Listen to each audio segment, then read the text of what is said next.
Islamabad.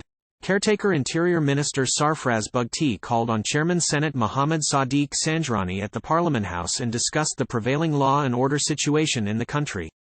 The caretaker government is committed to maintaining peace and stability in the country, said the Information Minister during the meeting. He emphasized the need for collaboration and unity among all stakeholders to address the pressing challenges.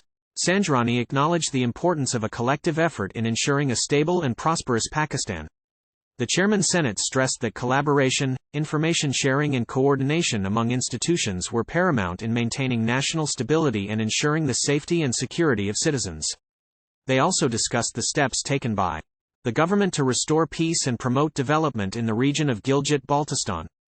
Meanwhile, a Senate delegation held a meeting with Director General International Labour Organization, ILO, Gilbert F. Hongbo at the ILO headquarters, Geneva.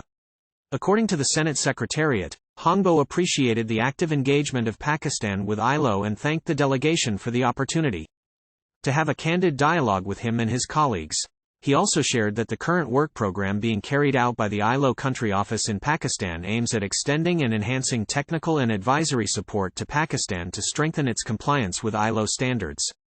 On behalf of the visiting delegation, Senator Ishaq Dar appreciated the support extended by ILO, in particular in the post-flood period. In addition to participation in the public forum, the delegation is scheduled to meet several high-level officials of important international organizations based in Geneva.